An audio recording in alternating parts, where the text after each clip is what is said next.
Et salut à tous, petite vidéo improvisée, hein. Nous sommes dimanche, début de soirée, il doit être aux alentours de 19h30 quand j'enregistre cette vidéo. Voilà, j'ai eu envie de poster cette vidéo pour vous parler de séries animées qui nous ont énormément marqué dans notre enfance, ou même pour ceux qui les ont connues après, parce qu'ils sont plus jeunes que moi, par exemple, moi qui ai proche du vénérable âge de 34 ans, hein, j'ai connu des séries que des jeunes de 20 ans, 15 ans, 10 ans ne connaissent pas, voyez, ou par rediffusion. Donc, donc voilà, je voulais vous parler, par exemple, je sais pas, de Dragon Ball Z, par exemple, ou toute la saga de Dragon Ball à Dragon Ball Super. Tout ça pour vous dire que, ouais, il y a un truc qui me pose problème via ces séries comme ça, c'est l'évolution de la série, l'évolution de ses personnages et tout. Euh, D'une période à une autre, on va prendre voilà, du tout début, donc de Dragon Ball à, on va dire, Dragon Ball Z, allez, même si on prend l'arc de Boo et tout ça, où ça commence un peu à être un peu n'importe quoi sur certains trucs, mais bon, on va dire là, jusqu'à la fin de Dragon Ball Z, il y a une certaine évolution, donc on est d'accord. Le personnage, on en connaît beaucoup, notamment Goku qui est petit, on connaît Krillin qui est encore gamin, après il y a Bulma, Yamcha, etc., que on voit évoluer via la série Dragon Ball. On les retrouve plus tard, plus grands, plus forts, plus puissants, plus adultes, dans dans Dragon Ball Z, pardon, où ils affrontent des ennemis encore plus redoutables, où il y a de nouveaux personnages qui sont introduits comme Vegeta, hein, notre préféré à tous, hein. Si, si, notre préféré à tous. Si, si. Et donc, il y a une vraie évolution dans le sens évolution des personnages, tant par leur âge que par leur mentalité, leur technique, le pourquoi du comment qu'ils se battent, et ils se transcendent via notamment leurs adversaires, hein. Que ce soit dans Dragon Ball avec l'armée du ruban rouge ou avec bon, même si là c'est un personnage complètement, de toute façon il le sera toujours, Yamcha, je suis désolé, Yamcha, je veux dire, ton image de même en PLS, tu l'as pas volé, hein. T'es naze dès le début, tu le seras pour toujours. C'est pas pour ça, c'est pas pour rien, pardon, que Bulma t'a largué pour le prince des Saiyans qui est Vegeta. C'est voilà, c'est comme si tu disais à une fille, écoute ma fille, t'as le choix entre rester avec un loser qui restera loser toute sa vie, ou épouser un riche et puissant prince venu d'un pays lointain. Tu choisis quoi? Tout ça pour en venir au fait que à partir de Dragon Ball, enfin de la fin de Dragon Ball Z et après donc Dragon Ball GT, Dragon Ball Z Kai et Dragon Ball Super, l'évolution des personnages pour moi non. Elle évolue, mais pas dans le bon sens. Je dirais même qu'elle régresse, dans le sens où, voilà, les personnages, ils deviennent toujours plus pétés, toujours plus puissants. Les ennemis, après, petite mention, on va dire, pour certains ennemis de Dragon Ball GT, je pense notamment à Baby Vegeta ou à Super C17 ou des trucs comme ça, quoi. Super C17 encore, bon, j'ai envie de dire, ouais, là, ils avaient pas d'idée, ils ont fait, tiens, si on mettait deux C17 ensemble, qu'est-ce que ça donnerait? Super C17, tiens. Voilà, mention spéciale, par exemple, à Baby Vegeta ou, comment il s'appelle, Lee Shenron, où là encore, on retrouve un peu le côté méchant, bien badass et avec de vraies motivations, comme les méchants de Dragon Ball Z, comme Freezer, Cell, même Boo à la limite si on veut. Bon, même si Boo, bon, à la limite c'est encore un peu à part, mais bon bref. Mais à part ça, là, à partir de Dragon Ball GT, déjà GT, on retrouve donc Goku qui se fait rapetisser, qui retourne à un état de gamin, et qui du coup chope aussi la mentalité de gamin, sauf que t'as envie de dire le Goku vraiment gamin de Dragon Ball était plus mignon et moins débile que le Goku enfant de Dragon Ball GT. Pan ou Pan, comme vous voulez, c'est vous qui... Voilà. Euh, je la trouvais hyper choupi quand elle faisait 3 pommes à genoux et qu'elle participait à son premier championnat du monde, ou même qu'elle était là pour encourager son grand-père, son père, son oncle et toute la smala. que dans GT, mais non, juste non. C'est une gamine, elle est insupportable. Elle parle trop mal à son grand-père sous prétexte que le pauvre il a rapetissé et que voilà.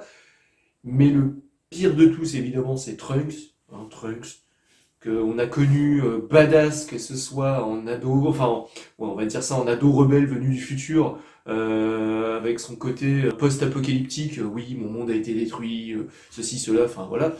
Ou même bah, le Trunks enfant, qui était quand même aussi badass, qui commençait à choper un peu les traits de caractère de son père et tout en ayant ce côté mignon et enfantin, un peu bah, comme Goten, son meilleur ami. Hein. Ou là, dans GT, Trunks, non, c'est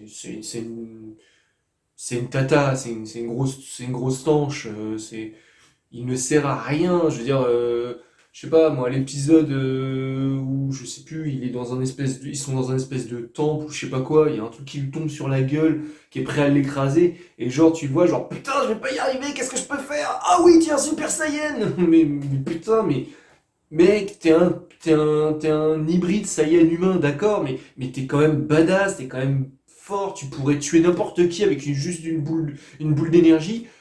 Et non, t'as l'air d'un débile attardé, quoi. On a l'impression que tes parents, ils étaient cousins, quoi. Et encore là, c'est que la surface, hein. Si on va après plus loin dans l'absurde et vraiment voilà, que tu prends le drapeau de la saga Dragon Ball et tu commences à le mettre en berne, tu as par exemple, bah, comme je dis, dans Dragon Ball Super, où là les personnages sont complètement craqués, les motivations, c'est juste un concours de gros stubs. Et là, pour moi, le summum de tout ça, c'est vraiment le tournoi inter-univers, hein, où en plus, instigé par l'idée de Goku, qui l'a proposé à Zeno, hein, le dieu suprême des univers, en disant oh, putain, ouais, ça serait trop cool si on faisait ça. On se foutait sur la gueule, on faisait un espèce de Royal Rumble inter-univers et tout. Sauf que, mec, en face, le gamin, le dieu suprême, c'est un gamin justement, il a une mentalité d'enfant, donc forcément, c'est assez instable, tu sais pas vraiment ce qui va se passer, même si il essaye d'établir des règles, c'est un gamin. Enfin, je veux dire, si d'un seul coup il lui prend une envie, je sais pas pourquoi, de piquer une crise ou quoi, d'un claquement de doigts, il peut rien l'univers. Tu t'imagines des milliards de vies effacé comme ça. Et c'est ce qui se passe en conséquence de ce tournoi inter-univers, c'est que les perdants voient leur univers effacé de la carte comme ça, juste d'un claquement de doigts. Et on va dire c'est peut-être le seul côté un peu drama qu'il peut y avoir, c'est de te dire putain merde, tu penses même pas aux combattants qui sont là, parce que les combattants c'est des combattants, c'est un peu le Mortal Kombat pour eux, c'est genre là, c'est comme je dis un concours de tub. Après voilà, on en voit certains qui sont là pour se prouver quelque chose. Par exemple je vois le personnage de, je sais plus son nom, c'est un Saiyan de l'univers 6 je crois, et il fait penser à Vegeta, il fait penser à son petit frère. Et en gros, le gamin, il essaye de se prouver quelque chose, il prend même Vegeta un peu comme une espèce de mentor, un peu malgré lui, et Vegeta l'aide un peu à évoluer, à avancer. On sent qu'il y a quand même quelques petits trucs, mais à côté de ça, voilà, ils ressortent des personnages un peu de la naphtaline. Je vois par exemple Tenshin Han, Krillin, Tortue Géniale et tout. Ça fait plaisir de les voir, mais de là à les voir participer à ça, à les voir avec des pouvoirs limite pétés, alors que pendant 10-15 ans, à chaque fois qu'il y avait un méchant, au mieux il se planquait, au pire il se faisait tuer. C'est là on a envie de dire mais il s'est passé quoi? Ils se sont drogués, ils ont fait des perfs de Senzu et tout ça pendant 15 ans, ils sont c'est bon, j'ai des couilles en acier, je peux affronter qui je veux, même Brocoli. Non, non, et les motivations, là, à part un concours de gros stubs, je vois pas ce que ça peut être. Et le pire dans tout ça, c'est qu'on voit donc les univers se faire défoncer les uns après les autres, annihiler les uns après les autres. Tout ça pour qu'à la fin, et on s'en doute hein, du plot twist, on le voit venir à 10 000 bornes à la ronde, c'est que bah, le dernier qui reste et qui gagne, donc le vainqueur de cet univers-là, choisissent de ah bah non, on va faire un snap inversé, on va faire revenir tout le monde. Je vais dire, mais putain, en gros, tout ça, pourquoi? Pour ça? Les personnalités, pareil, les personnalités des nouveaux personnages de cette série-là, comparé aux anciens, je veux dire, Freezer. Freezer, par exemple, voilà, c'est le méchant absolu, on va dire, de Dragon Ball Z, hein, c'est celui qui a le plus marqué les esprits, c'est celui qui a un charisme de ouf, qui a des vraies motivations méchants, que ceci, c'est presque tombé dans le cliché du oui, c'est le méchant, bah oui, oui, oui, c'est le méchant, oui. Mais au-delà de ça, on l'apprécie quand même à travers ça, parce que justement, chaque épisode qu'on se faisait chier à attendre le lendemain entre deux épisodes de dessin animé à la con dans le Club Dorothée, on le regrettait pas parce qu'on savait qu'il y avait Freezer qui allait nous en donner pour notre temps, quoi. Même si, bon, voilà, hein, l'affrontement final entre Freezer et Goku a duré sur X épisodes où ils se regardaient dans le blanc des yeux, genre, je vais te tuer, Son Goku. Moi aussi, Freezer, si tu continues, je vais te dessouder. Au bout d'un moment, t'as envie de dire, non, mais c'est bon, écharpez-vous, qu'on en finisse et qu'on désigne un gagnant, quoi. Mais l'enjeu, la drama et tout ça était là, était allé crescendo, il y avait quelque chose, les personnages avaient quelque chose à apporter à tout ça. Il y avait vraiment une alchimie, quoi. Que là, dans Super, les personnages, non, quoi. C'est. On tombe. Si, il y a quand même des petits moments marrants. Je veux dire, par exemple, avec le dieu de la destruction, avec Beerus. C'est vrai que le côté, genre, tu me regardes de travers, je te défonce, toi, ta mère et ta patrie, c'est drôle. Et que, bon, après, le personnage, tu vois, il commence à tempérer un peu ses colères, ceci, cela, avec son valet Whis qui est toujours derrière, essayer de le tempérer, genre calmez-vous, maître Beerus, calmez-vous. Et c'est rigolo, mais il tire trop sur la corde. Par exemple, voilà, au début de la série de Super, où il y a Vegeta, genre quand il apprend que c'est Beerus qui fait le tilt, qui se dit putain, c'est maître Beerus et tout, et qui se plie tellement comme une larve au point de limite se déguiser en espèce de soubrette pour satisfaire les caprices de Beerus. On va dire non, mais mec, t'es passé de quel moment à Vegeta, fier prince des Saiyans, représentant de ta race, qui a aucune envie, c'est d'être légal, voire même dépasser Goku, qui a un côté rebelle et badass à tel point que tu l'as même refilé dans tes gènes à ton gamin, à un Vegeta qui se chie dessus comme une merde. Heureusement, au bout d'un moment, il y a quand même un sursaut, donc dans un épisode où Beerus il met une espèce de gifle à Bulma parce qu'elle l'a vexé ou je ne sais plus trop quoi, et que là, bah, ça fait tilt dans la tête à Vegeta, et genre, putain, t'as touché à ma meuf, je vais te défoncer, dieu de la destruction ou pas, je vais te niquer ta gueule. Voilà. Mais c'est. Voilà, c'est pas foufou. Ou à côté de ça, t'as d'autres personnages, je pense notamment à Jiren. Jiren, oui, on a compris, t'es le mec complètement claqué, complètement pété, que à toi tout seul, tu pourrais annihiler tous les participants du tournoi sans même transpirer. Euh, mais c'est bon, c'est genre, rien ne peut surpasser la force, rien ne peut battre la force, je suis la force, je suis fort. C'est jusqu'à la fin où quand il se transforme, il devient tellement musclé que limite tu te dis tout à l'heure, tu prends une aiguille, tu fais dans son pectoral, il va se dégonfler en s'envolant du terrain, tu sais. Non, c'est bon quoi, et que du coup tu vois Goku qui évolue encore, encore, encore, encore, jusqu'à prendre une. Après si la version,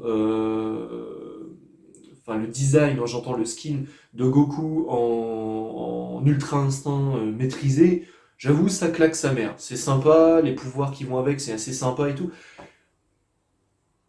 Et bon, t'as envie de dire après voilà, en plus dans la série il passe par je sais pas combien de couleurs de cheveux, t'as envie de dire mais putain si franchement tu devais faire ça dans la réalité, les coiffeurs du coin ils seraient contents, hein. Tous les 4 matins ils verraient alors monsieur Goku, aujourd'hui je vous fais quoi? Rose, rouge, bleu, blanc? Ah tiens, original. Non, c'est. Et qu'en plus, à la fin de la truc, il faut comprendre, mais ce n'est pas fini, il y aura d'autres trucs, et Goku sera encore plus puissant. Et apparemment, ils ont continué, hein, dans les. Je crois que c'est des mangas, bah, ils ont continué à sortir les mangas. La série, bon, je pense la série, la version animée devrait peut-être pas tarder à sortir, j'en sais rien. Je vous avoue que moi, j'ai un peu arrêté tout ça. J'ai un peu arrêté. C'est. Autant Dragon Ball Z. Dragon Ball, j'avais un peu moins suivi. Je l'ai resuivi très récemment grâce au fiancé d'une amie qui m'a un peu instillé la curiosité de me mettre un peu à Dragon Ball et de dire bah si c'est pas trop gamin, il y a quand même des trucs et quand même des trucs intéressants, ça pose quand même les bases de toute la saga qu'il y a après et tout. Donc bon, au moins voilà, c'est vrai que même si c'est dans Dragon Ball, c'est fait pour les enfants, les personnages sont enfants ou quoi, ils abordent quand même des sujets qui sont pas forcément tout enfantin, tout rose, tout mignon, quoi. C'est un peu comme en transition, en comparatif, avec par exemple Avatar, le dernier maître de l'air. C'est pareil, c'est avec des gamins, mais on voit les personnages qui évoluent et on voit que ça passe de moments où il y a des petits trucs un peu gamins à des moments vraiment importants, graves, avec des vrais enjeux, des vraies conséquences et tout. Voilà, dans Dragon Ball, c'était pareil. Dans Dragon Ball Z, donc pareil, mais version adulte, avec des personnages plus matures, plus puissants, plus voilà. Mais après, ouais, dans Super, comme j'ai dit, GT, c'est en demi-teinte. GT, c'est en demi-teinte parce qu'au début de la série GT, c'est n'importe quoi. On n'a qu'une envie, c'est de foutre un bidon d'essence et de cramer les personnages sous toutes leurs versions, que ce soit en version manga papier, manga animé ou jeu vidéo ou quoi. Hein. On va dire non, ça n'existe pas. Mais la deuxième partie de GT est quand même plus intéressante. Et là, on se dit, ah tiens, on revient un peu à ce qu'était Dragon Ball Z à son époque. Quand même, voilà. Mais ouais, franchement, super. Bah, c'est con, mais il y a que dans son titre que ça l'est, parce que. Après, si. Il y a peut-être un petit truc qui peut être sympa, mais où je trouve pareil qu'ils ont un peu trop copié sur l'arc de Trunks et Cell. C'est l'arc bah, avec Black Goku, Samazu et tout ça, avec l'effet, oui, dans le futur, il s'est passé ça, donc on est remonté dans le passé, mais le méchant en plus, il m'a suivi. Ça fait un peu copier-coller sur l'arc de Cell de Dragon Ball Z, mais voilà, c'est con, mais d'un autre côté, on se dit, tiens, ouais, au moins là, il y a un vrai enjeu, il y a vraiment quelque chose et tout, avec Samazu qui déteste littéralement les humains. Pour lui, les humains, c'est des merdes qui méritent que d'une chose, c'est soit se prosterner, soit être éradiqué. Là encore, on se dit, ouais, non, ce mec-là, c'est un peu comme si Adolf Hitler était devenu un dieu, quoi. Donc bon, mais à part ça, pour moi, super, comme je le dis encore depuis 10-15 minutes, c'est un concours de grosses tubs. C'est tout. Même chez les meufs, je veux dire, chez les meufs, quand on voit par exemple dans le championnat inter-univers, les combattants de l'univers 6, donc il y a pas mal de Saiyans dedans, hein, et on voit, donc il y a Kofliga, j'arrive jamais à dire son nom, et sa pote, elles ont quelque chose mais de badass, même si t'as envie de te dire, ouais, ça y est, ils ont pris des meufs, ils ont voulu tellement les rendre badass qu'elles sont masculines, et là, t'en vois une qui se tape une transformation, et tu te dis, putain, la meuf, c'est la Broly de son univers, mais avec des nichons, et encore avec des nichons. Quand elle est normale, elle a des seins, même s'ils sont petits. Quand elle est en version Broly légendaire, non, c'est des pecs en béton armé. Mais ouais, t'as envie de dire, non, mais. En plus, c'est ça qui est trop bien, c'est qu'à ce moment-là, quand t'as pété un câble et tout, t'as tous les participants qui sont soit en train de se cacher pour éviter de se faire bombarder la gueule, soit en mode, mais qu'est-ce qui se passe? Qu'est-ce qui lui arrive à celle-là? Tu sais, genre, même à côté de ça, comment il s'appelle? John Wick, quand on a tué son chien, il était quand même moins vénère, quoi. Là, la meuf, limite, tu lui as mis une main au cul, genre, je vais te défoncer ta gueule, toi, Tara, c'est ton univers! C'est bon, calme-toi.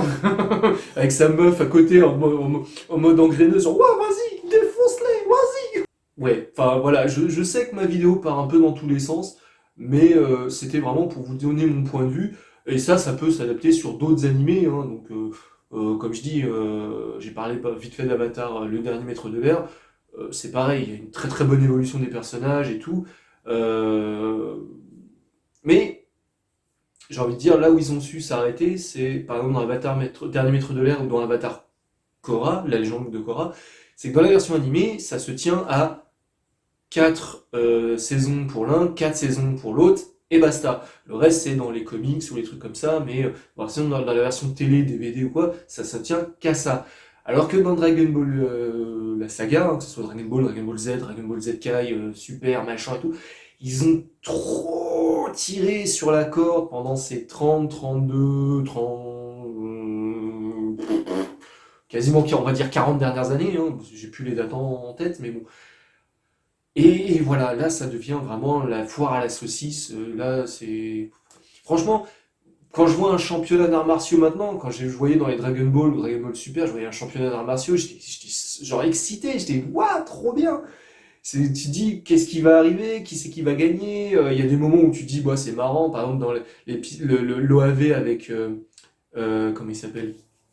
Les mercenaires de l'espace avec Bojack et toute sa bande, quand ils investissent et ils prennent la place des participants de la phase finale, il y a un petit enjeu quand même et tout. Il y a une des musiques et des scènes les plus épiques avec Gohan versus Bojack, avec cette magnifique theme song derrière et tout. Tu fais, oh, moi j'avais les larmes aux yeux et la gaule jusqu'au menton.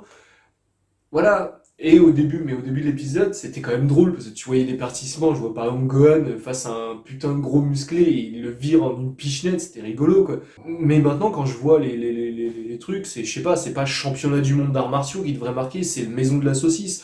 C'est, c'est même, comme je dis, même les meufs vont arriver genre avec des tubs je sais pas, on avait l'équivalent dans Dragon Ball Z avec ses 18 qui avait un côté badass, un côté caractériel, ceci, cela, mais ça restait fun, ça restait entre guillemets mignon, ça restait rigolo aussi.